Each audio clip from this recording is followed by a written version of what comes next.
둘째 시간에 할 게 이제 금지행위하고요. 중개보수 남았죠? 중개보수하고 금지행위. 자, 중개보수를 먼저 봅니다. 금지행위를 먼저 봅니다. 금지행위는 누구 보고 하지 말라고 하는 짓이에요, 이게? 개업 공인중개사 등자라. 소공이나 보조원도 금지행위하면 안 되죠? 네, 이렇게. 자, 금지행위가 이게 7가지인데 3학년 3반짜리가 있고 1학년 1반짜리가 있고 총 7가지. 여기 3학년 3반에 들어가는 게 증, 직, 상, 투 이렇게 하고 1학년 1반에 들어가는 게 수, 협, 판매 이렇게. 그래서 증서부터 봅니다. 요 금지 증서. 이게 뭐가 금지되어 있냐? 금지 증서인데 양도 알선이 금지되어 있어요. 못 팔아먹게 돼 있다고. 그 못 팔게 되어 있는 증서를 중개해주면 되겠어요? 안 되지. 한번 팔지도 못하는 건데 매매업을 하면 되겠어요? 안 되지. 그죠? 그래서 요 금지 증서는 중개나 매매업을 했다가는 3학년 3반. 이 금지 증서에 뭐가 들어가요? 대표적인 거? 딱지, 그죠? 철거분 입주권, 이런 딱지. 그 다음에 청약통장, 이런 거. 이런 금지 증서에 이런 것들은 들어가는데, 아파트 분양권 들어갑니까? 아파트 분양권 아니고, 상가 분양 계약서는요? 아니고, 이렇게. 그러니까 아파트 분양권은 이거 중개해 줄 수 있잖아요. 이건 아니고. 그 다음에 상가 분양 계약서다 그러면 요 상가 분양 계약서 이것은 금지 증서에 들어가지 않겠습니다. 이렇게. 상가 분양 계약서가 최근에 나온 것까지 하면 2번 남았어요. 그 다음에 이렇게 하면요. 직접 거래하고 쌍방대리. 이 직접 거래는 누구하고 계약을 하고 거래하는 겁니까? 직접 거래 의미는 의뢰인과 계약하는 거죠. 의뢰인과. 그죠? 의뢰인과 의뢰받은 거에 대해서 거래하는 거. 의뢰인과 계약을 체결했을 때. 그때가 뭐예요? 직접 거래. 누구랑 계약한다고요? 의뢰인과. 그런데 의뢰인 본인이 안 오고 의뢰인이 대신 대리인을 보냈다. 그죠? 의뢰인이 대신 수임인을 보냈다. 그러면 대리인, 수임인과 계약을 체결하는 것도 어디에 들어가더라? 직접 거래다. 이렇게. 직접거래 상대방은 본인하고 하든 대리인하고 하든 다 직접거래. 자, 무슨 얘기냐면 직접거래는 부동산 사무실에 물건이 나왔어요. 이렇게 됐을 때 개공이, 그죠? 내가 사면 안 될까요? 해서 사버렸다. 이렇게. 이렇게 되면 개업 공인중개사 같은 경우는 의뢰받은 물건에 대해서 의뢰인과 계약을 했으니 요 B라는 개공이 이 매매계약 체결한 것 자체가 직접 거래가 돼서 처벌받는다. 여기가 처벌받죠. 3학년 3반이죠 지금? 만약에 그 점포에 나온 중개사무실에 나온 건데 소공이 잡았습니다. 소공이 계약했어요. 그래도 뭐요? 직접 거래. 그럼 소공이 3학년 3반. 이때는 법에서 직접 거래 하지 마 이렇게 돼 있긴 한데 직접 거래 했을 때 이 매매계약이 무효로 돼버립니까? 매매계약이 무효로 될 것까지는 아니고 유효로 될 수 있죠. 그러면 직접 거래 하지 마라는 중개사법의 조문은 강행 규정 중에서 효력 규정이에요? 단속 규정이에요? 단속 규정이다. 이게 작년에 출시됐던 거예요. 단속 규정입니다. 이렇게 하는 거지. 그러니까 요 효력 자체는 유효하고요. 이렇게. 그래서 이런 경우에 이제 직접 거래가 됩니다. 이렇게 하면. 근데 이 사람이 직접 안 오고 딴 사람을 보냈어. 대리인, 그 다음에 수임인 이런 사람을 보냈다고. 이 사람이랑 이렇게 계약을 했단 말이에요. 그러면 이것도 어디에 들어갑니까? 이 매매 계약도 직접 거래일 거 아닙니까? 이게 누구랑 해도 대리인과 수임인과 해도 이렇게 늘상 물어보는 게 그거예요. 자, 근데 직접 거래가 안 되는 케이스가 있죠. 어떤 경우냐면 부동산 사장님이 이렇게 매매 계약을 체결했습니다만은 보니까 다른 중개업소에 나온 물건이었는데 다른 부동산 사장님의 소개로 계약을 했다 그러면 중간에 다른 부동산 사장님이 껴있기 때문에 이 매매계약은 직접거래에 해당되지 않고 처벌되지 않죠? 그러니까 딴 부동산을 통했을 때는 직접거래가 아니다는 거. 그죠? 직접거래에 대해서는 요 두 가지가 핵심입니다. 얘하고 얘가 핵심. 자, 그 다음에요. 또 봐봐요. 쌍방대리라고 돼 있죠. 양쪽한테 대리권을 받아서 혼자서 계약을 체결하는 것도 3항 3반 금쟁이 이렇게 돼요. 그런데 중요한 게 뭐냐. 시험이 잘 나오는 게 양쪽한테 대리권을 받은 게 아니고 B라는 개업공인회사가 A로부터 전세 놔주쇼 부탁받으면서 나 외국에 갔다 올 테니까 그동안에 계약할 일 있으면 내 대신 해주쇼 이렇게 해서 두 개 부탁을 했어요. 그런데 전세 구하러 온 사람이 왔어. 전세 직구하려고. 그 사람한테 보여줬더니 마음에 들어해요. 근데 이 사람은 못 온다는 거 아니에요. 대리권 줬죠. 그랬을 때 B가 A를 대신해서 이렇게 C하고 둘이 앉아서 전세 계약을 체결하면 이 사람이 의뢰인이긴 한데 B가 대신 전세 계약을 체결했다고 해서 이게 직접거래입니까 이게? 직접거래 아니죠. 여기는 B가 지금 뭐예요? 이 사람을 대신해서 해주는 거죠. 이런 것은 직접거래라고 안 하고 뭐라고 불러요? 일방대리. 일방대리는 쌍방대리하고는 다르게 금쟁에 해당되지 않는다. 자, 세 가지 중요한 내용 다 했어요. 대리인과 해도 뭐예요? 직접거래다. 근데 다른 부동산을 통했을 때는 직접거래가 아니다. 자, 세 번째, 한쪽 의뢰인을 대신해서 다른 의뢰인과 이렇게 계약하는 것은 직접거래라고 안 하고 뭐라고 불러요? 일방대리. 그건 금쟁이가 아니다. 이렇게 된 거지. 됐죠? 그래서 직접거래하고 일방대리는 종이 한 장 차이. 자, 질문 드려봐요. 개업공인중개사가 매수 의뢰인과 매매계약을 체결했다. 이렇게 하면 직접거래, 금쟁이에요. 매수 의뢰인과 했으니까 개공이. 자, 개업공인중개사가 매도 의뢰인의 위임을 받아 매수 의뢰인과 매매계약을 체결했다. 이렇게 하면 직접거래가 아니고 일방대리죠. 위임을 받아 이렇게 하는 거 나오면. 그죠? 이해되시죠? 그런데 요거랑 이건 의미가 틀린가요? 개공이 대리인과 이렇게 하면 이건 뭐예요? 직접거래야. 근데 여기는요. 개공이 대리인이 된 거야. 저쪽은 틀려요? 대리인이 돼갖고 이렇게 하는 것은 괜찮다. 구별되시죠? 눈빛은 조금 석연찮은데. 자, 그 다음에 투자가 뭐예요? 투기 조장행위다. 투기 조장행위의 가장 대표적인 것이 뭐예요? 그러면 미등기 전매하게끔 알선한 거요. 그죠? 근데 미등기 전매를 알선했으면 그걸 통해서 탈세하게 만들었으니까 투기 조장행위인데 이때는 특히 미등기 전매한 사람이 전매 차익을 올리지 못했다고 하더라도 그죠?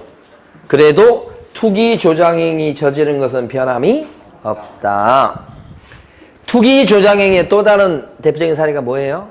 미등기 전매 알선 말고 전매 제한을 받고 있는 부동산을 중개해 준 거예요. 못 팔게 돼 있는 부동산을 중개해 준 거예요. 전매 제한을 받고 있는 거. 그것도 어디에 들어가요? 투기 조장행위다. 자, 수는 뭐예요? 수? 초과 보수. 그 다음에 초과 실비. 보수나 실비를 많이 받았을 때 1항 1반이죠? 근데 여기는 관련된 내용이 세 가지가 나옵니다. 세 가지. 첫 번째, 복비를 많이 받으면 안 됩니다. 이것은 중개활동에 대한 보수만 얘기하는 겁니다. 그러니까 첫 번째, 중개활동 아닌 것들이 있죠? 분양대행은 중개예요? 아니에요? 아니기 때문에 분양대행료는 복비가 아니죠? 따라서 법정 한도가 없죠? 따라서 이건 많이 받아도 금쟁에 해당되지 않는다. 자, 영업권을 알선했습니다. 권리금 받고 영업권을 사고팔게 만들었다고요? 영업권은 중개 대상물에 안 들어가죠. 따라서 영업권을 알선하는 행위는 중개가 아니어서 영업권을 사고팔게끔 만들어주는 행위는 중개활동이 아니고 그에 따른 보수를 챙겼다고 하더라도 수수료를 챙겼다고 하더라도 중개보수가 아니죠. 상한선이 없죠. 그래서 그걸 많이 챙겨도 금쟁이가 되지는 않는다. 그러니까 첫 번째 결론은 중개활동에 대한 보수, 중개활동에 대한 보수만 법정 상한선이 있고 그걸 어겼을 때 금쟁이가 되는 거고 중개활동이 아닌 이런 활동들에 대한 보수는 법정 상한선이 없으니까 이건 금지행위에 해당되지 않는다. 많이 받아도 그런 뜻이에요. 두 번째는 초과해서 많이 받았을 때 금지행위인데 두 번째 결론은 이때는 초과했다 안 했다 이걸 따질 때는 다른 명목으로 받은 돈이 있으면 그 다른 명목으로 받은 돈도 어떻게 해요? 받은 금원도 합산하죠. 예를 들어 광고비, 수고비, 사례비 명목으로 받은 돈이 또 있어. 중개보수 말고. 그러면 초과했다 안 했다를 따질 때는 중개보수 명목으로 받은 것만 가지고 초과요 아니요를 따지는 게 아니고 다른 명목으로 받은 돈도 다 어떻게 한다고요? 합산. 이게 두 번째 결론. 그러니까 중개보수의 법정 한도가 100만 원인데 중개보수 100만 원 받고 사례비로 200을 더 받았다. 그러면 무조건 뭐예요? 금지행위.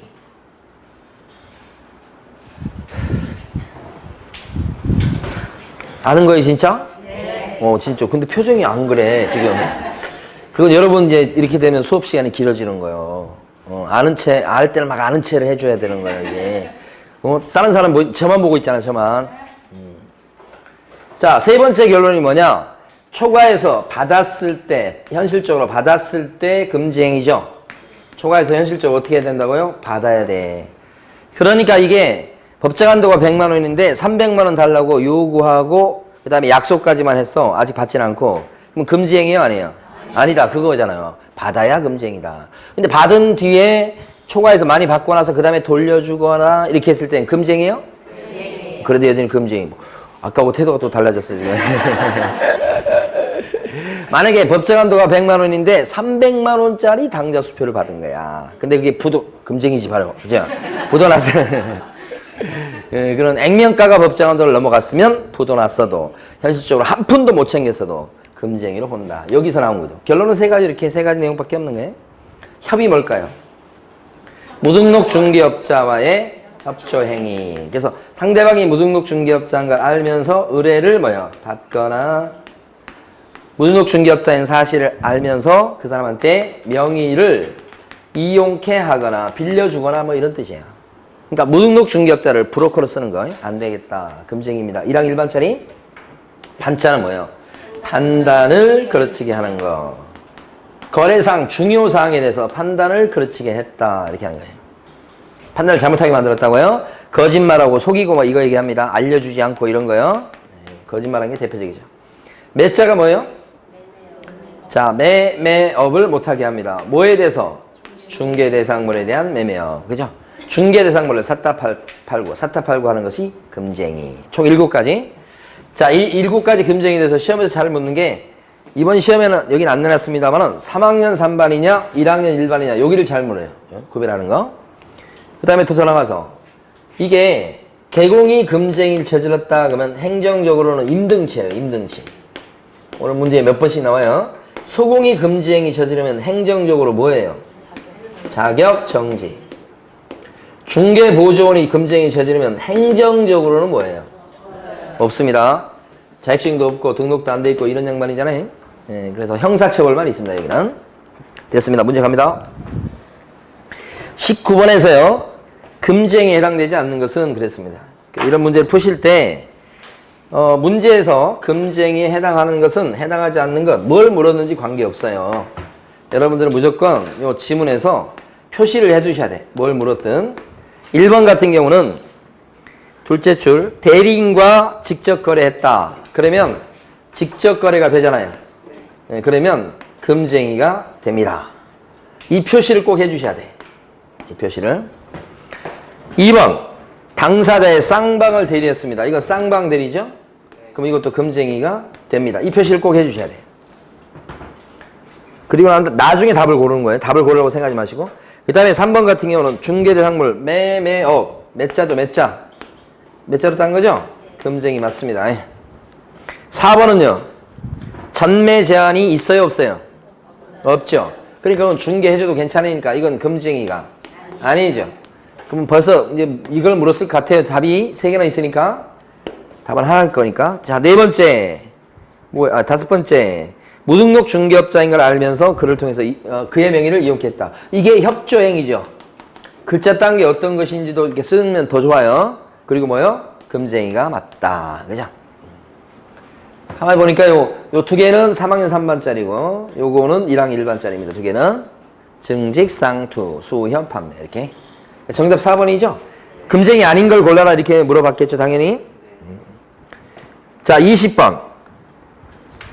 그러니까 이걸 할 때 답에, 그러니까 문제에 맞춰서 답을 이렇게 답이다 아니다 이렇게 골라가면 나중에 하면은 뭘 물었는지 까먹을 수가 있어요. 그러니까 그 관계없이 무조건 뭐예요?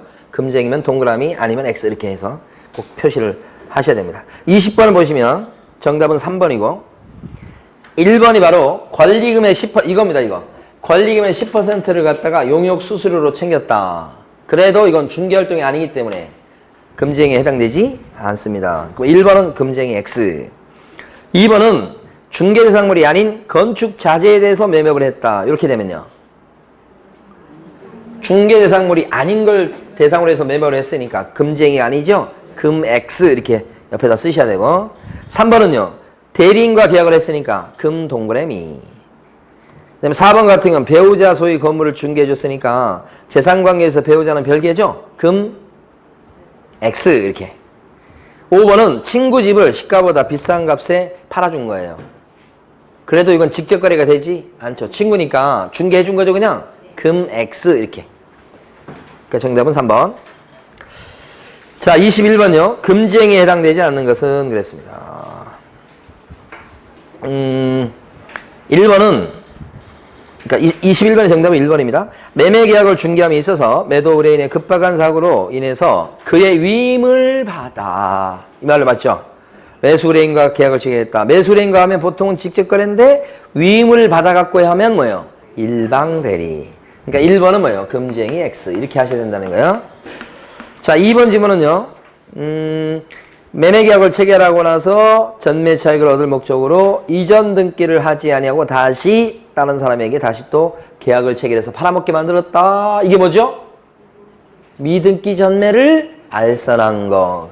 그게 뭐죠? 투기 조장행위. 그래서 금쟁이 맞죠? 3번은요. 업무상 알게 된 개발업체로부터 입수한 확정되지 않은 개발 계획을 이용해서 타인에게 그 지역 임야를 매입하게끔 권유해서 계약을 체결하게 만들었다. 이렇게 하면 확정되지 않았기 때문에 나중에 그 개발 계획이 무산되고 그러면 그때는 뭐예요? 손해볼 수도 있죠. 이게 바로 뭐냐면 판단을 그르치게 하는 행위. 금쟁이 맞죠? 4번요. 토지를 중개하면서 알게 된 정보를 이용해서 그의 토지를 직접 사들였다. 이걸 뭐라고 그래요? 직접 거래. 금쟁이 맞죠? 5번. 둘째 줄에 법정 중개 보수 상한액을 딱 받고 그 다음에 뭘 받았다고요? 미술 작품 한 점을 받았다. 이렇게 되면 뭐예요? 초과 보수. 금쟁이 맞죠? 5번도? 이렇게 꼭 이 표시 하는 습관을 꼭 들으시면 문제를 다시 안 읽어도 됩니다. 22번을 많이 틀리셨어요. 기업권은 순가 중개 계약의 내용을 준수했으나 순가 중개 계약이 뭔지 아시죠? 내 손에 2억만 쥐어줘. 나머지는 알아서 복비는 알아서 챙겨가고 이런 거잖아. 이게 많이 복비 챙기는 것을 인정해주고 약속해주는 거예요. 그래서 보수를 많이 받는 걸로 많이 주기로 약정한 거라 볼 수 있어.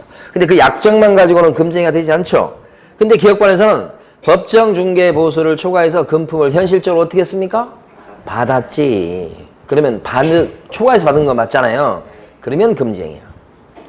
니은번은 상가에 대한 분양 대행은 요거잖아요. 분양 대행은 중개가 아니죠.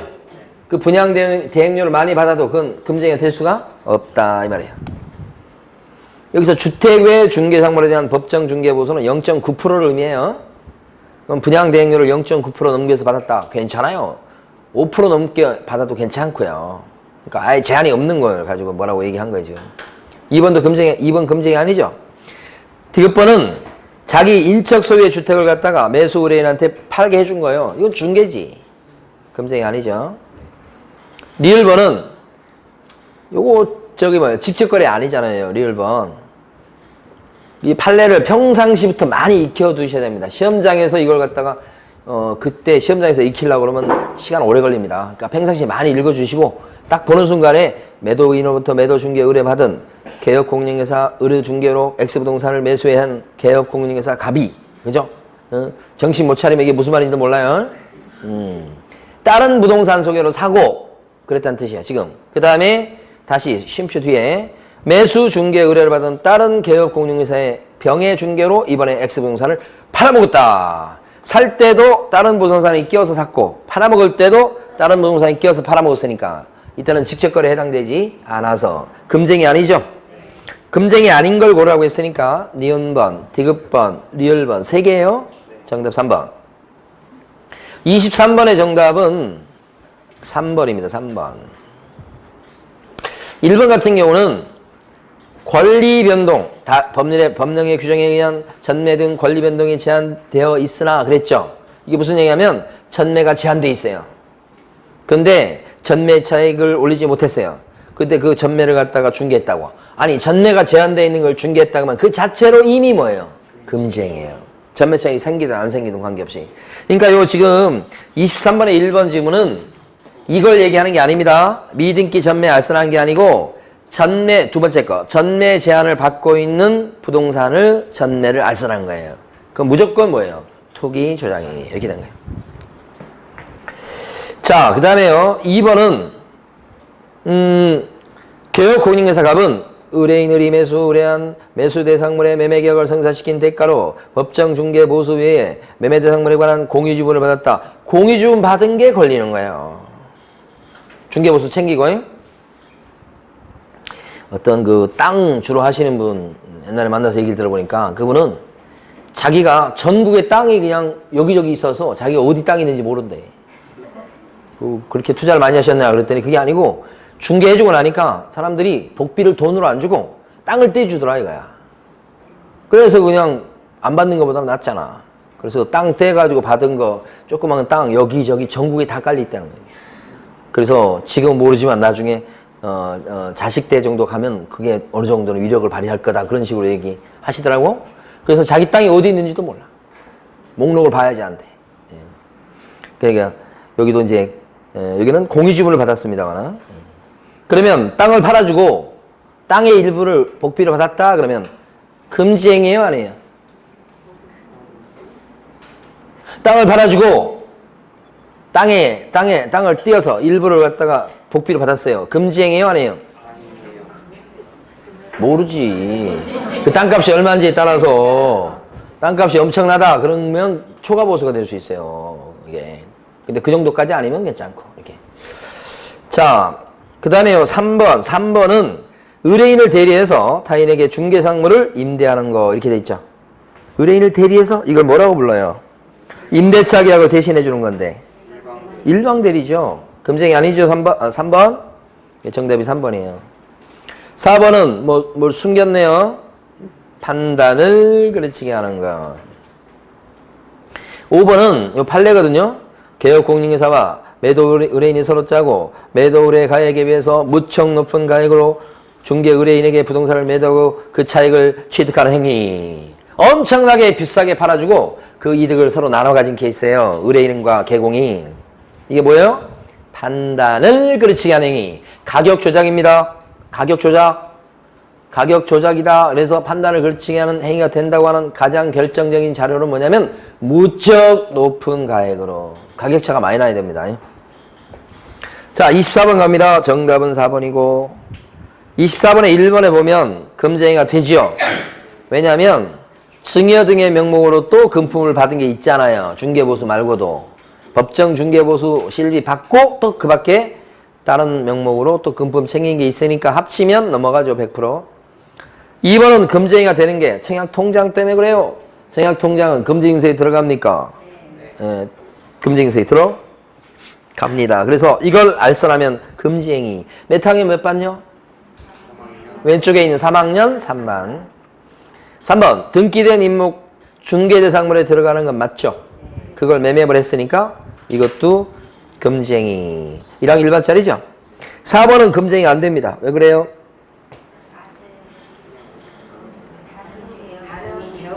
그렇죠. 다른 계공의 중개로 샀으니까 그런 거예요. 다른 계공의 중개요. 자식하고는 관련이 없어. 지금 이 자식이 나이 먹고 그러는데 그냥 직장도 없고 결혼도 안 하려고 그러니까 내쫓아버리는 거예요 지금. 방을 얻어서. 누가 방을 얻어주는 거예요, 지금? 아버지가. 아버지 이름으로 임대차를 한 거예요. 살기는 누가 살아? 자식이 살기. 예. 그래서 내보낸 거예요, 지금. 분가예요, 분가. 그런데 다른 계공의 소개로 임차를 했기 때문에 직접 거래가 아니다. 이게 정답이고. 5번은 쌍방대리죠. 임대 의뢰인과 임차 의뢰인을 대리하여. 이거 뭐예요? 양쪽을 대신했기 때문에 쌍방대리, 금쟁이. 몇 학 몇 번? 3학년 3번. 25번 가시면 1번은 중개대상물의 가격이 당해 거래상 중요사항으로 볼 수 있는 이상 법 33조 4호에 당해 중개상물의 거래상 중요사항에 포함이 된다. 맞죠? 포함이 됩니다. 그러니까 가격도 거래상 중요사항이 들어간다. 그 다음에 2번 개설 등록하지 않고 부동산 거래를 중개했어요. 그런데 보수를 갖다가 현실적으로 받지는 않았지만 요구 또는 약속하는데 그쳤다 그랬을 때 이 사람을 처벌할 수가 있다 없다? 처벌할 수가 없다. 왜냐면 중개업이 안 돼서 그런 거야. 비록 무등록 상태이긴 해도 중개업이 안 돼버리죠. 보수를 현실적으로 안 받아서 그 무등록 중개업자를 처벌할 수는 없다. 그 판례. 3번은 법정한도를 초과한 중개보수를 받았을 때 관청은 개업공인회사의 개설 등록을 취소 어떻게 해요? 할 수도 있다. 금쟁이는 아까 임등치라고 그랬죠? 개공은 임등치, 소공은 자격증지 그거잖아요. 개공이에요. 4번 의뢰인이 단기 부동산을 단기 전매해서 세금을 포탈하려는 것을 뻔히 알고서도 개업공인회사가 이에 동조해서 그 전매를 중개했을 때는 전매 차익을 갖다가 전매해서 세금을 포탈하려는 목적으로 지금 전매를 중개한 거예요. 이게 뭐예요? 지금 읽은 게 미등기 전매 알선. 세금, 취득세, 양도소득세 그런 거 안 낼 목적으로 이런 거죠. 금쟁입니다, 이거. 5번은 답을 많이 고르셨어요. 5번은 왜 금쟁이가 아닙니까? 왜 틀렸습니까? 당자수표인데 액면가는 법정한도가 넘어갔다고 분명히 나왔는데 부도가 났다고 나왔죠. 또 부도라도 어떻게 해요? 금쟁이인 것은 변함이 없는 겁니다. 그러니까 당자수표 나오면 무조건 금쟁이에요. 볼 것도 없어요. 자, 26번 보수에 관한 설명 중 옳은 것은 그랬습니다.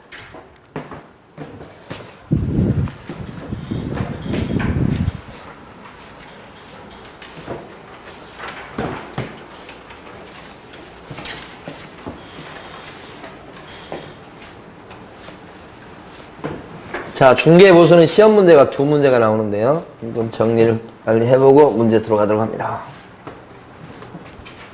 자, 첫 번째가 보수 청구권. 이렇게. 보수 청구권은 활동 과정하고 밀접한 관련이 있다. 의뢰를 받고 소개하고 중개요. 계약하고 거래하고요. 그 다음에 계약을 이행하고요. 이런 과정을 거치는데 자, 세 가지가 핵심. 만약에 의뢰받아가지고 중개 서비스 했고 그 다음에 계약서만 쓰면 되는데 자기들끼리 계약서를 써버린 거예요. 이랬을 때 복비 달라고 할 수 있을까요? 개업공인회사가 의뢰받고 소개시켜가지고 이제 가격도 맞춰주고 이산날짜 잡아주고 다 했습니다. 그런데 계약서만 자기들끼리 써버렸어요. 그러면 그때 복비 받을 수 있다 없다? 있다. 왜냐하면 결정적 기여를 했기 때문에 계약서는 자기들끼리 썼다고 해도 보수 받을 수가 있다. 두 번째, 보수 지급 시기는 언제예요? 보수 지급 시기. 당사자 간에 약정이 있을 때는 그 약정한 때가 보수 주는 때가 되겠죠? 없을 때 어떻게 되냐고 이걸 묻는 거죠. 언제가 됩니까? 거래대금의 지급이 어떻게 된 날? 완료된 날. 이렇게 되죠. 거래대금의 지급이 완료된 날. 이렇게. 잔금시에 잔금시. 자, 만약에 이행되지 않고 계약이 파기가 되었습니다. 무효가 됐다든지 취소가 됐다든지 그 다음에 아니면 해제가 되었다 이렇게 깨지면 보수청구권은 어떻게 됩니까? 계약이 파기되면 보수청구권은 소멸합니까? 원인과 책임이 누구한테 있냐를 따져보시는 거죠.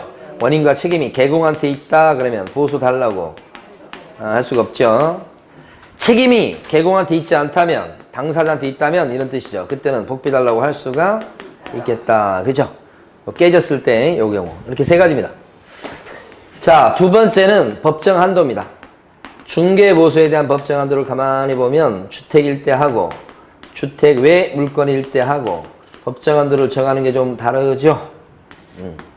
주택일 때는 일단 국토교통부령에서 대강 범위를 정하고 그 다음에 세부적으로는 시도 조례로 정한다고 되어 있습니다. 그리고 국토부령의 내용이 여기 중요하죠. 중개보수는 양쪽한테 받는 거죠. 그때 나눠서 받습니까? 각각 받습니까? 각각 받습니다. 각각 부담하는 거예요. 그런데 한도를 정해놨다고 그러죠. 그 한도는 누구한테 받을 수 있는 한도입니까? 양쪽한테 받을 수 있는 쌍방 한도입니까? 일방 한도입니까? 일방한테 받을 수 있는 한도를 정해놨죠. 그 한도가 매매나 교환계약일 때는 1,000분의 몇 프로요? 9. 임대차 등일 때가 일방 한도가 어떻게 돼요? 1,000분의 8까지 받는다고 돼 있죠? 매매 기간이 좀 세요. 이 범위 안에서 시도 조례로 정하는 거예요. 그래서 시도 조례가 이거보다는 조금 더 줄여놨죠? 0.654 이런 식으로 이렇게. 자, 근데 이 시도 조례와 관련해서 세 가지 아셔야 돼. 만약에 중개 대상물 소재지하고 사무소 소재지가 시도 조례가 달랐을 때는 어느 조례에 따라서 복비를 받고 사무실 따라가고요. 자, 두 번째, 조례를 잘못 해석해서 많이 받았습니다. 잘못 해석했습니다. 그랬을 때는 처벌 받습니까? 네. 1항 일반으로 처벌 받습니다. 네. 자, 법정한도 요것을 초과한 약정을 했다. 법정한도가 0.6인데 0.8을 받기로 약정했다. 그러면 이 약정은 무효죠?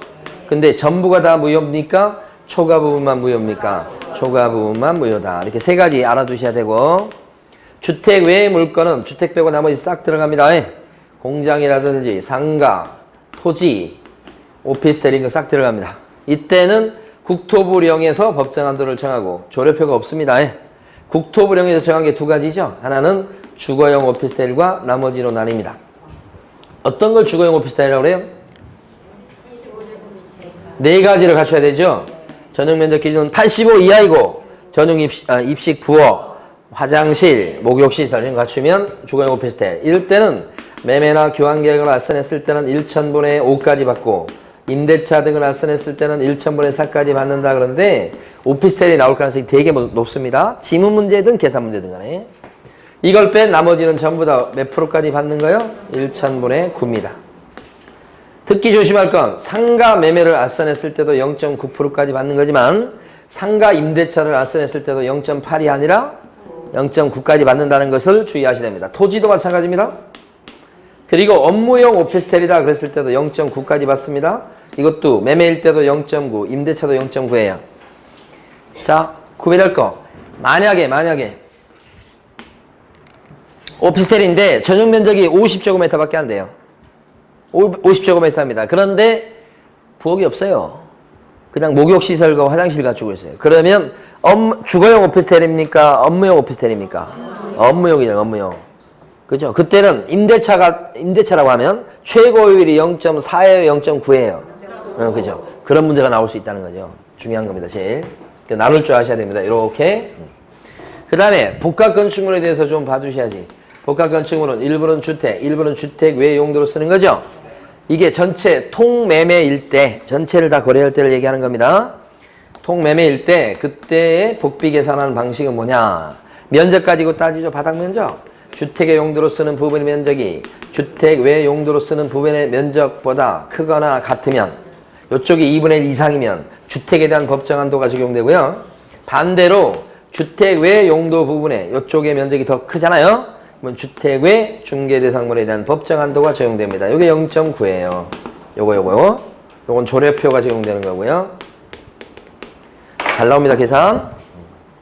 그 다음에 이제 계산 문제요. 계산 이렇게 되면 계산 공식은 아실 거고, 합의된 거래 금액에다가 뭘 곱합니까? 요율을 곱합니다. 그러면 산출액이 나오죠. 그 산출액과 뭘 비교합니까? 조례표 끝에 있는 요 한도 금액과 비교하죠. 그 둘 중에 어떤 것까지 받을 수 있다? 적은 거. 이렇게. 자, 여기서 이제 분양권일 때 요거 이제 물어보는, 요 거래 금액은 어떻게 산정하냐를 보는 겁니다. 자, 분양권 알선했을 때는 요 거래 금액은 어떻게 계산합니까? 거래 금액 요거 실제 납입한 금액에다가 뭘 더해요? 프리미엄. 요것이 거래 금액 된다 이거지? 총 분양 대금이 거래 금액 되는 게 아니고 자, 그 다음에 또 뭐가 있을까? 교환이라 그러면 교환 같은 경우는 부동산 두 개 있죠? 둘 중에 어떤 게 거래 금액 되는 거예요? 큰 금액이다. 그죠? 자, 전세다. 전세 보증금 8천이다. 그러면 전세 보증금이 거래 금액이 되는 거죠? 이렇게. 자, 월세 있을 때 임대차 같은 경우는 어떻습니까? 월세가 있는 거. 그때는 일단은 보증금 플러스 월세 곱하기 뭐라죠? 배. 그래서 요것이 거래 금액이 되죠. 예를 들어서 보증금 1000에 월세가 70입니다. 1000에 70짜리예요. 그러면 거래 금액은 얼마나 나와요? 1000에 70이면 거래 금액 얼마나 나와요? 1000에 70 월세 70이면 8천. 그렇죠? 1000에 70짜리 주거용 오피스텔을 구해줬어요. 복비는 최고 얼마까지 받는 거예요? 8천 나왔죠, 일단. 주거용 오피스텔은 임대차니까 0.5에 4예요. 4. 얼마? 32만원. 한도액은 당연히 없어요, 여기는. 이쪽은 한도액이 없잖아요. 한도액은 주택이나 한도액이 있는 거, 여기. 이렇게 계산해요. 자, 그런데 1000에 30이면 어떻게? 주거용 오피스텔인데 1000에 30짜리야. 그러면 합산 금액이 4천 나왔잖아, 4천. 그럼 4천이 거래 금액이에요? 아니잖아. 이 합산 금액이 5천이 안 됐죠? 5천만 원 미만일 때는 다시 계산하죠? 그럼 1000에 30짜리다 그러면 30에다 70을 곱하는 거예요. 그럼 얼마죠? 2100 더하기 1000. 얼마예요, 그러면? 3100인가요? 이렇게. 여기다가 얼마 곱하는 거예요? 주거용 오피스텔이니까 0.4 이렇게 곱해서 계산합니다. 그러니까 원래는 이렇게 하는 게 원칙인데 보증금 플러스 월세 곱하기 70에서 계산하는 경우도 있다. 그죠? 이것도 있고 이것도 있고. 이건 합산 금액이 5천만 원이 안 되면 이렇게 계산한다고요. 아시겠죠? 그 다음에 5번은 뭐예요? 동일한 중개상물에 대해서 동일한 당사자가 동일한 기회에 매매를 포함해서 둘 이상의 거래를 같이 했을 때는 이 거래 금액은 뭐가 되는 거예요? 매매 금액만큼을 거래 금액으로 보는 거죠. 전세가 껴있어도 월세가 껴있어도 그건 안 치죠. 매매 계약에 관한 금액만을 거래 금액으로 합니다. 지금 거래 금액 보는 거예요, 전부 다. 네. 자, 그 다음에 다 했어요, 이제. 실비합니다. 네 번째, 실비. 지금까지는 보수 봤죠? 실비가 두 가지 인정받고 있죠? 권리관계를 봐가면서 쓴 실비가 있을 수 있다. 또 한 가지는 반환채무 이행보장과 관련된 실비가 있을 수 있다. 반환채무 이행보장입니다. 실비가 두 가지가 있죠? 그랬을 때 권리관계 등 확인에 소요된 실비는 누구한테 받아내는 거고요? 매도인 같은 이전 의뢰인. 이렇게. 권량이 이렇게 함께하시라고 그랬죠? 반환채무 이행보장은 아까 우리 문제도 나왔었습니다만 누가 부담한다? 매수인 같은 취득 의뢰인한테 부담한다. 취득 의뢰인이 부담하는 게 원칙이다. 별말이 없으면. 그래서 반쯤 취했다. 이건 개공이 예치명의자로 활약하면서 쓴 비용 얘기하는 겁니다. 개공이 예치명의자로 일하면서 발생된 비용. 두 가지 밖에서 안 되고, 이러한 매수인청 대리인의 중개보수나 실비는 받아먹었을 때 따로 영수증을 써줄 의무가 있다 없다. 중개보수 받았을 때 영수증을 써줄 의무가, 작성 교부할 의무가 있어요 없어요? 왜 없게 되는 거야 이거? 확인설명서에다가 중개보수 얼마, 실비 얼마 이렇게 해서 도장까지 찍어서 주니까, 또 받았다고 또 도장 찍어주니까, 그러니까 이건 쓸 필요가 없다. 이렇게 갑니다. 이제 26번에서 옳은 것은 그랬습니다. 틀린 것은 그랬습니다. 다 맞는데 5번이 틀렸죠. 5번이 왜 틀렸을까요? 쌍방이, 여기 요거예요. 쌍방이 뭐예요? 각각 부담합니다. 각각 균분이 아니에요. 5번이 틀린 겁니다. 중개보수는 쌍방이 어떻게 부담한다고요? 각각 균분. 그러면 안 돼요. 27번 가시겠습니다. 기업권은 교역공인중개사의 과실로 의뢰인 간의 거래 행위가 취소됐습니다. 누구 때문인가요, 지금? 교역공인중개사의 책임 있는 사유죠. 과실로 그랬죠. 그러면 보증권은 소멸한다. 못 받는 거죠. 그래서 맞는 거네요. 자, 2번 복합 건축물의 경우인데 주택의 면적이 2분의 1 이상일 때는 주택 2분의 1 이하네요. 자, 주택의 면적이 2분의 1 이하일 때는 주택 외 중개대상물의 보수 규정을 적용합니다. 그렇습니까? 요거네, 요거. 주택의 부분이 절반이 안 됐다는 뜻입니다. 여기가 절반이 안 돼. 여기가 더 커. 얘가 절반이 안 돼. 절반만 돼도 이거 따라갈 텐데. 절반이 안 되면 2분의 1 이하가 아니고 뭐라 그러지? 미만. 여기 미만이 미만. 2분의 1 미만일 때는 뭐 따라간다고요? 주택 외. 2분의 1 미만일 때는 주택 외. 그렇죠? 2분의 1 이상일 때는 여기 이상이에요. 이상. 2분의 1 이상일 때는 뭐 따라간다고요? 주택. 2분의 1 이상 그러면 주택. 2분의 1 미만 그러면 주택 외. 결코 쉬운 거 아니에요. 벌써 2개 다 나왔어요. 기출문제. 그 다음에 디귿번은 둘째 줄 잘못해서 했다니까요. 용서하지 않습니다. 처벌 대상이 됩니다. 디귿번 틀렸고. 리얼번은요. 오피스텔인데 90이요 벌써. 85를 넘어갔죠. 그렇게 되면 다른 거 따질 필요가 없어요. 무조건 업무용이에요 이거. 그러니까 업무용이니까 임대차라도 0. 몇 프로? 9죠. 임대차라도 0.9 업무용은. 업무용이 출제될 가능성이 높다고 봐요. 자, 그래서 여기서는 옳은 것을 모두 고른 걸 했는데 옳은 것은 기억번하고 몇 번요? 리을번. 정답 1번입니다. 28번에서 틀린 것을 몽땅 고르쇼 했고 정답은 3번. 기억번은 아까 했던 겁니다. 2분의 1 이상이에요. 주택의 면적이. 그때는 못 따라간다고요? 2분의 1 이상은 주택. 아까 했었죠? 2분의 1 이상일 때는 주택의 면적이 2분의 1 이상일 때는 못 따라간다고요? 주택. 기억번 맞아요? 리을번은 계약이 깨졌어. 해제되었어. 누구 탓이에요? 당사자가 지금 뭐 잔금 안 주거나 그러는 바람에 계약이 깨진 거죠? 이때는 개업 공인중개사한테 책임이 있는 게 아니죠? 그럼 보수증권이 소멸하면 안 되죠? X. 디귿번 분양권입니다. 분양권. 분양권일 때 거래 금액은 어떻게 산정하느냐? 총 분양가에다가 프리미엄을 합치는 게 아니고 실제 납입한 금액에다 프리미엄을 합친 금액이 거래 금액 되는 거야. 총 분양가에 여기 틀렸죠? 실제 납입한 금액에 이렇게 하셔야 되겠지. 리얼번 동일 이렇게. 그죠? 세 가지. 그때는 매매 계약에 관한 금액만을 거래 금액으로 하죠? 합산하는 거 아니고 기출지문이에요. 리얼번도 그대로 매매 계약에 관한 금액만을 적용해서 수수료를 계산합니다. 이렇게 합친 거 아니고. 29번입니다. 옳은 것 했어요. 정답은 2번이고 29번의 1번은 왜 틀렸냐면 한도라는 말이 오면 누구한테 받을 수 있는 한도예요? 쌍방이 아니라 일방. 그죠? 29번의 1번에서는 첫 줄에서는 복비가 쌍방으로부터 각각 받는다는 거 알아두셔야 되고 아까 틀리게 한번 나왔었죠? 그 다음에 둘째 줄에 보면 쌍방으로부터 합산하여 받을 수 있는 한도가 아니고 일방으로 받을 수 있는 한도는 이렇게 하셔야 돼. 일방 한도입니다. 한도란 말이 오면 앞에는 반드시 일방이 와야 돼요. 쌍방 한도란 말이 없어요. 그 다음에 2번이 업무용 오피스텔이에요. 85 초과라고 돼 있잖아. 그때는 화장실이 있냐 없냐 부엌이 있냐 없냐를 따지지 않고 무조건 업무용 오피스텔. 그러니까 무조건 0.9를 곱하는 거예요. 맞죠? 그래서 2번. 3번은 어디가 틀렸습니까? 주택에 대한 보수니까. 국토부령이 정하는 범위에서 시도조례입니다. 시군구조례 아니고. 4번은요. 법정 한도를 초과하는 약정을 했다 그러면 전부가 다 무효가 되는 게 아니라 초과분만 무효고. 5번 기출지문 그대로인데요. 그거 보시면 사례 중에 어떠한 목목이 됐든 간에 법정 한도를 초과해서 금품을 받았다 그랬을 때는 반드시 개설 등록을 취소시켜야 한다가 아니라 등록을 취소할 수도 있다. 있다지 있다.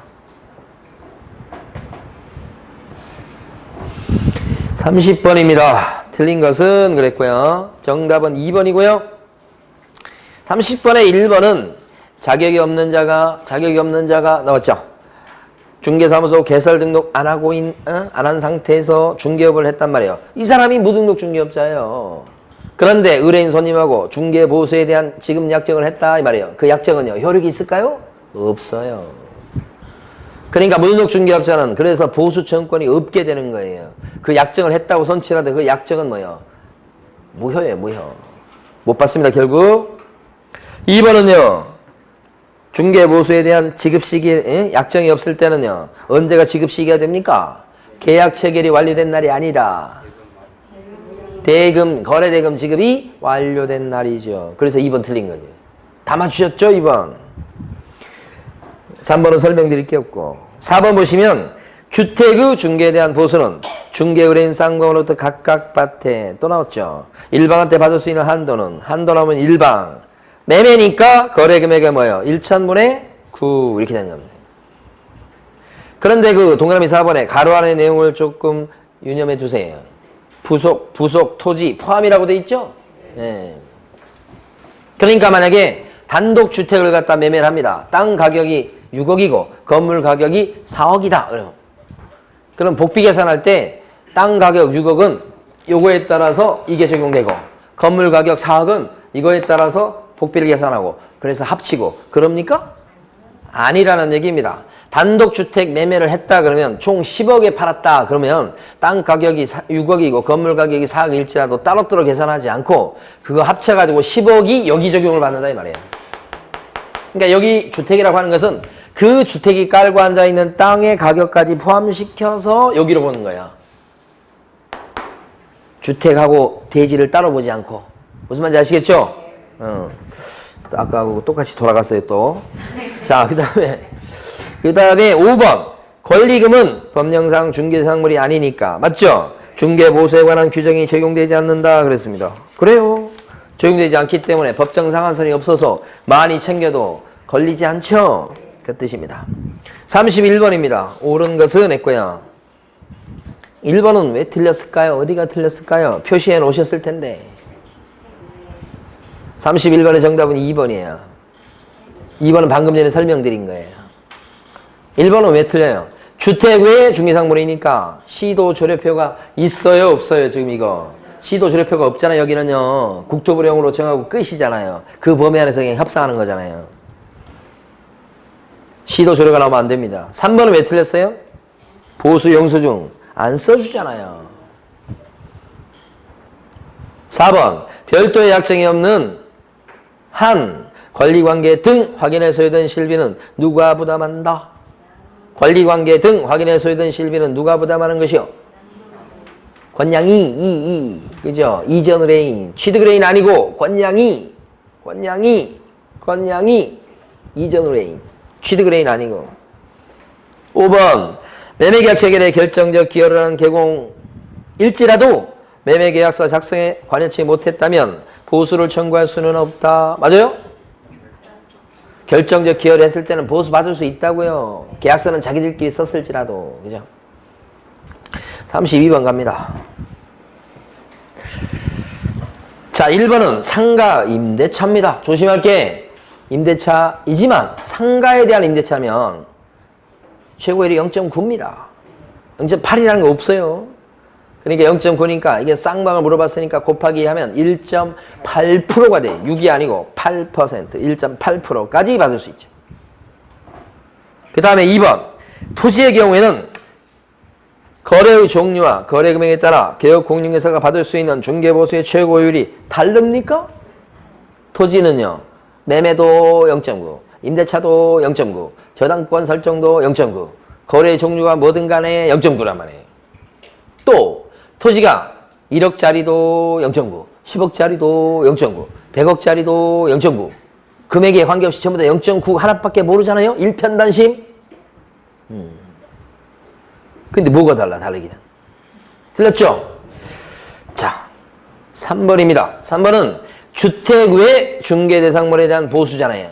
응? 주택 외 중개대상물에 대한 보수. 이때는 뭐예요? 오피스텔이 아닌 이상. 1,000분의 8이 없잖아요. 그쵸? 매매기간은 1,000분의 9 이내에서 뭐 이렇게 되잖아. 임대차도 1,000분의 9야. 4번이요. 4번을 잘 이해하셔야 돼. 토지와 토지 매매계약을 체결했을 때 2억 원, 매매가가 2억 원이에요? 그러면 토지는요, 주택 외. 그러면 이때는 매매도 0.9, 180만 원이잖아요. 그렇죠? 그러면 상가 전세계약은 상가는 주택 외. 이때는 전세라도 0.9란 말이에요. 근데 우연히도 매매가가 똑같이 2억이에요. 그러면 298, 이것도 180이야. 그럼 거래 금액은, 보수는요, 최고 금액이 180 같죠? 이게 정답이요. 5번은 어디가 틀렸을까요? 5번은 어디가 틀렸어요? 합산 금액이 요거잖아요. 합산 금액이 5천만 원. 요게 합산 금액이요? 합산 금액이 5천만 원 미만. 우리 보수에서는 미만이 2번 나와요. 미만이 나와요. 미만. 5천만 원이 안 되면 이상이 아니고 5천만 원 미만일 때는 뭐 한다고? 곱하기 70. 아까 여기서 주택의 면적이 2분의 1 미만이면 주택외. 미만이란 글자밖에 안 나와요. 보수에서는. 뭐 딴 걸 찾으려고 그래. 자, 2분의 1 미만일 때는 뭐예요? 주택외. 합산 금액이 5천만 원 미만일 때는 곱하기 70. 미만일 때는 곱하기 70. 미만일 때는 주택외. 그렇죠? 자, 33번 문제는 쉬워요. 정답이 3번인데 거기 보시면 계약금 3천, 1차 중도금 3천, 프리미엄이 2천이니까 합치면 얼마? 8천. 근데 이게 아파트 분양권이죠? 네, 그러면 8천만 원 곱하기 조례표를 보셔야 돼. 조례표가 수배돼 있네. 8천만 원이면 5천 이상 2억 미만 칸에 들어가니까 0.5%. 그러면 얼마요? 40만 원. 한도액 있나요?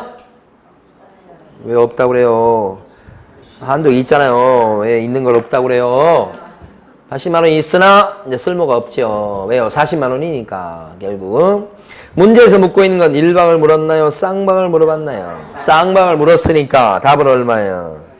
80. 정답이 3번이죠? 34번도 많이 맞추셨어요. 보증금 6천에 월세가 100이에요. 주택이네요. 주택. 그러면 보증금 6천에 월세 100이면 환산하면 얼마예요? 1억 6천. 1억 6천인데 여기 지금 주택이죠? 그러면 조례표가 적용되겠죠? 그러면 1억 6천 칸을 찾아봐야 되겠죠? 그러면 0. 몇 프로? 0.3%예요. 그러면 1억 6천 곱하기 0.3이니까 48만 원. 자, 문제에서 묻고 있는 건 일방입니까? 쌍방 총액입니까? 일방. 그러면 정답은 4번. 35번도 많이 맞추셨어요. 교환인데 무조건 큰 금액 따라가죠? 그러니까 2억 따라가죠? 그럼 2억이다 그랬을 때 최고율은 0. 몇 프로? 그것만 찾아가시면 되지. 2억일 때는 최고율이 0. 몇 프로? 0.4예요? 0.5예요?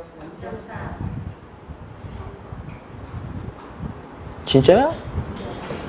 다시 한번.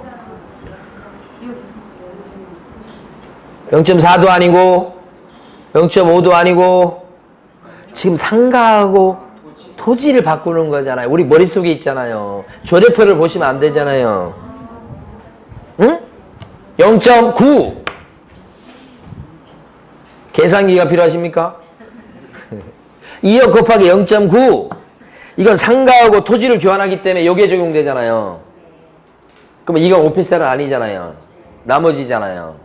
그럼 0.9밖에 없잖아요. 그럼 2억 곱하기 0.9 큰 금액 따라가는 건 똑같고 2억 곱하기 0.9니까 180. 그런데 문제에서 묻고 있는 건 일방이에요? 쌍방이에요? 쌍방. 정답은 뭐예요? 4번. 360입니다. 4번이 정답. 36번. 좀 많이 들으셨어요. 여기를 보면 지금 뭐냐면 두 개를 물어봤죠. 하나는 뭘 물어봤냐면 매매건을 물어봤어요. 매매건. 이거 주택이죠.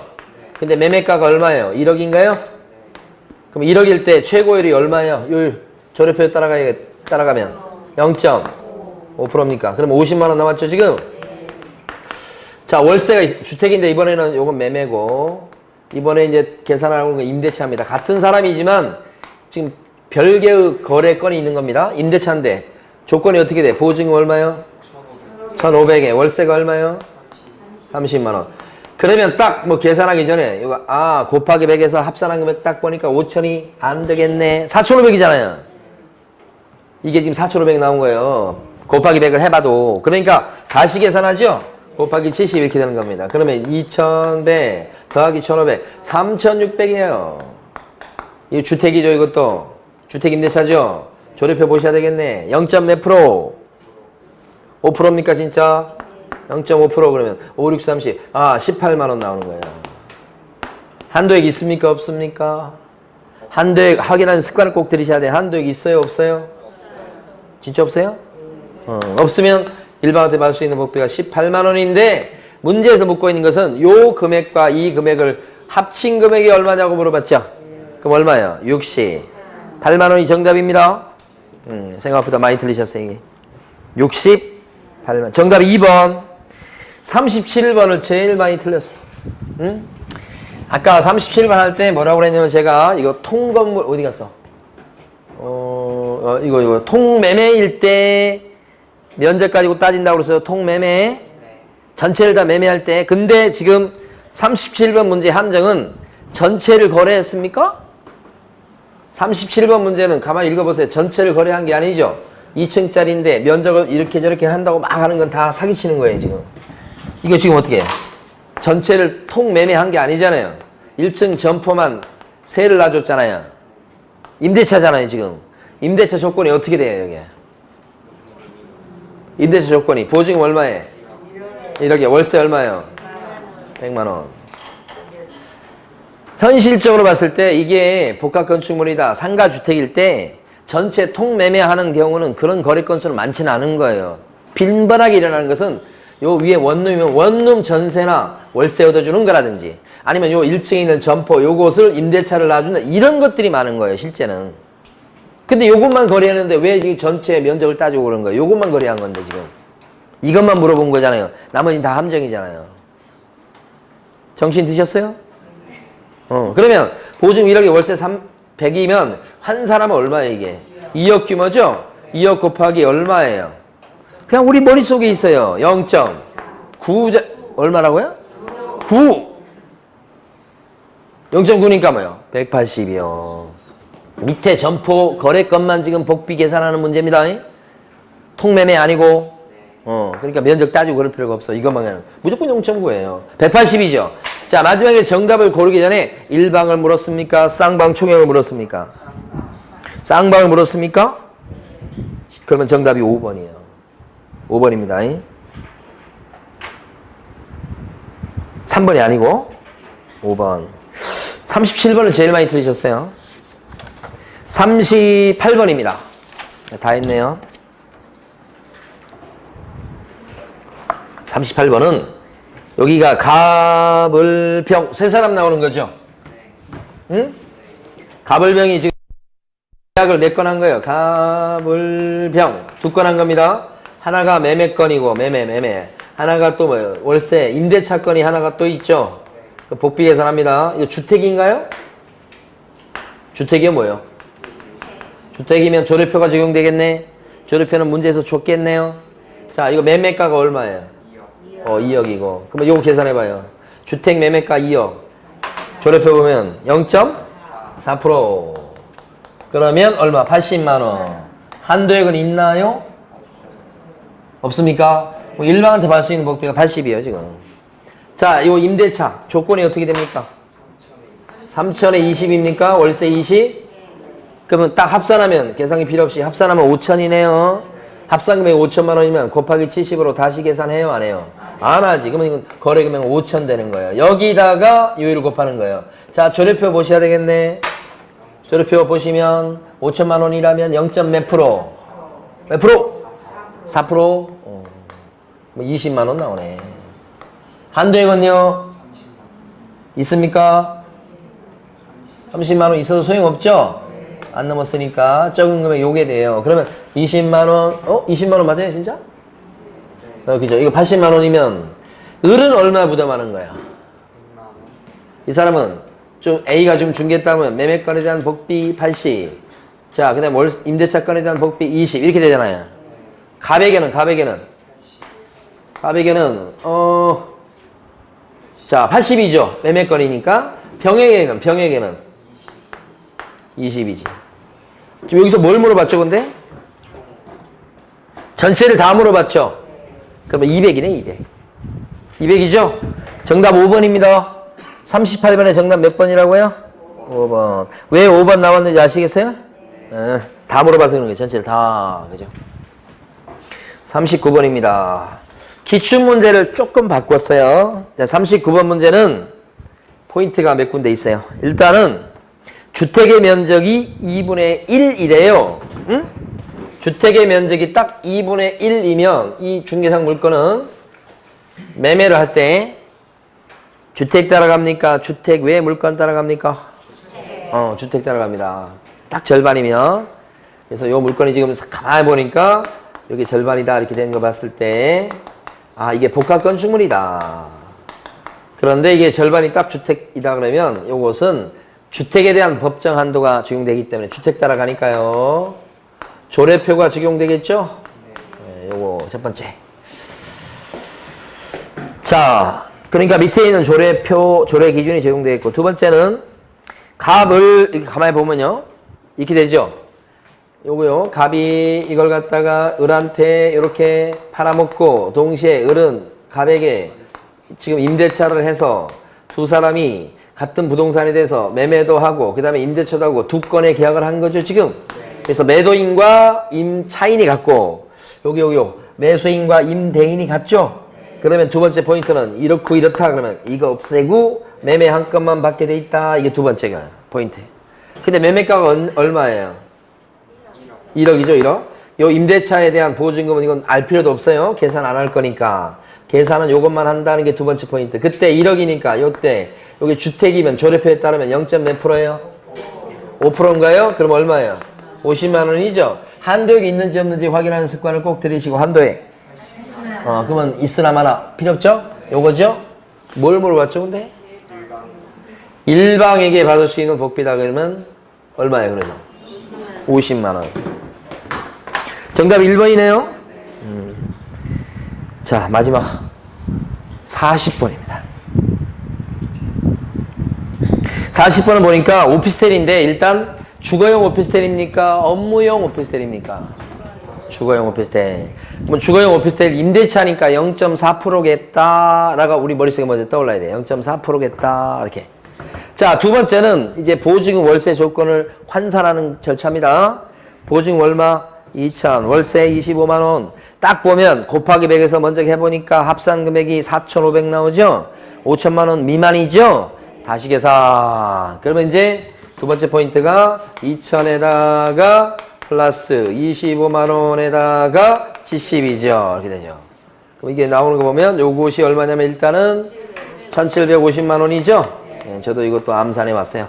여기다가 2천 다음 얼마야? 3,750이죠. 이게 3,750만 원 나왔습니다. 여기다가 0. 주거용 오피스니까 4 이렇게 된 거죠. 그러면 답이 얼마죠? 150만 원입니까? 2천에 25만 원 살고 있는 사람한테 복비 150을 내라니. 15만 원입니다. 네. 한도액은 원래부터 없습니다. 네. 우리 다음 주에는 수업이 없죠? 일주일 동안 여러분 열심히 뭐 하실 거예요? 공부해야죠. 어떤 공부하실 거예요? 그렇죠. 예. 제가 조금 서운하지만 어쩔 수 없습니다. 민계공을 열심히 하셔서 여러분들 방학 일주일 동안, 일주일이면 진짜 어떻게 하면 좀 긴 시간이라고 할 수 있어요. 그 기간 동안 열심히 공부하셔가지고 실력을 지금보다 훨씬 더 올리시고 오시기 바랍니다. 자, 오늘까지입니다. 수고 많으셨습니다.